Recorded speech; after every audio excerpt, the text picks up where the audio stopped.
é o seguinte: no DNA do PT, tá certo? Eu acho que existe uma visão muito de salvador da pátria, de que são diferentes. Ou, se você quiser, de um certo egoísmo, se a gente pode falar de instituições que são egoístas, que pensam acima de tudo em si próprias.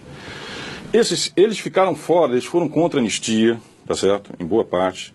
Eles não toparam assinar a Constituinte, que nos fez a mudança, né, do período ditatorial para esse atual. Eles foram contra o Plano Real. Eles foram contra o governo de coalizão do Itamar Franco. Então, se você olha o histórico do PT, tá certo? O PT é um partido, como a gente diz na política, hegemonista, é tudo para ele, tá certo? E ele pensa, ele olha a realidade, e é isso onde está o centro da preocupação, da perspectiva do seu ganho. Um agente político tem que ter a capacidade de entender que ele ganha quando todos, ou quando avança um país ou uma nação. Então eu diria, quer dizer, por que é que, numa tentativa de interpretação, tá certo? Vamos tentar. O PT não responde a essa crise, e o seu governo não responde a essa crise. Por quê? Porque isso implicaria numa mudança, tá certo, de rumo ou de perspectiva do governo, tá certo?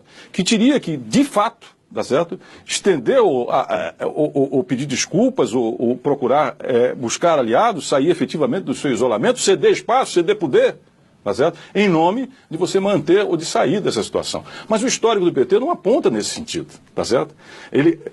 A crise do Petrolão diz para nós o seguinte, que o PT não tem superego, ou seja, não tem um software de controle, tá certo? Porque ali excedeu tudo.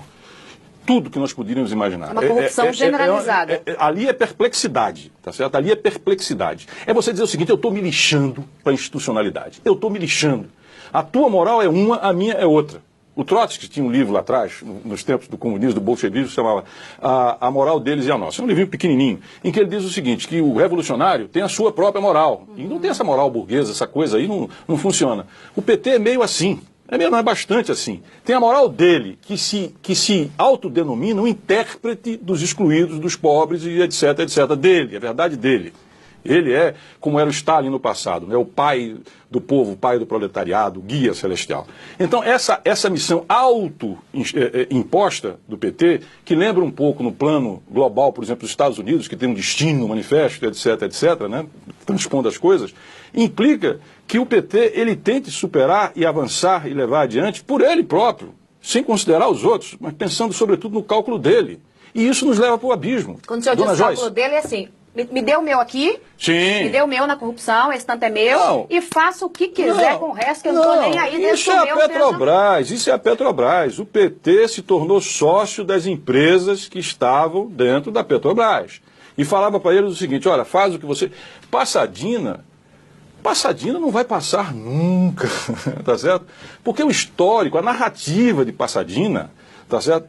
É uma tragédia, tá certo? Que deixa você, quando vê, na perplexidade. E você pergunta: vem cá, perdoe os termos, mas até para roubar há que ter uma racionalidade e um limite, tá certo? Há que ter, não há limite, é um deslimite. Por isso eu digo, não tem superego, não tem controle, não tem limite, não tem nada. É uma psicopatia da corrupção. Se você puder assim dizer. Então, o que acontecia? Acontecia, faz o que você quiser, deixa o meu, aparta a minha parte, faz o que você quiser. Não quero saber o que você vai fazer. Só isso explica como é que uma refinaria, né, como aquela de Passadina, sai de 100 e poucos milhões e chega a 1 bilhão e tanto. É não ter nenhum senso moral. Eu realmente é difícil categorizar e definir o que é uma coisa dessa, tá certo? Mas isso tem a ver com esse DNA que o PT ostenta. Quer dizer, de um lado, essa coisa de que, olha, eu sou o real e o único, né, representante dos interesses do povo brasileiro, tá certo?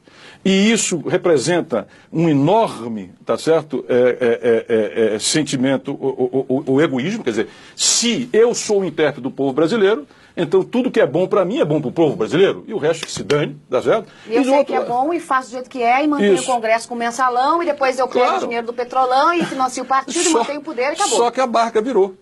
A barca virou. E agora, cadê o PT com capacidade, tá certo, de entender e elaborar essa nova situação? Se ele só pensa nele, tá certo? Dane-se o país e essa situação que eu lhe digo que me traz uma imensa tristeza, Tá certo? Eu conheço quadros e pessoas do PT que eu respeito e gosto, tá certo? E tenho muito respeito. E acho que, inclusive, a trajetória dele ao longo de conquistas sociais é relevante e não pode ser esquecida. Mas o que a gente tem que ressalvar aqui hoje é o seguinte: o PT não é o país. O PT não é o dono da história do país e muito menos começou com ele. E sequer é o intérprete único do povo dos seus interesses. Não é isso. Mas só que isso, quando transportado para uma realidade de crise como nós vivemos hoje, tá certo? Lembra-se daquele ditado? Aqueles que os deuses querem destruir, primeiro enlouquecem. O PT está louco. Tá certo? E perdeu o senso de realidade do que nós estamos vivendo aí. Daí, agora, só que ele está no poder. E para você ter uma saída política, você tem que ter confiança, confiabilidade, legitimidade, o que trocar. Como é que ficamos diante disso? Dona Joyce.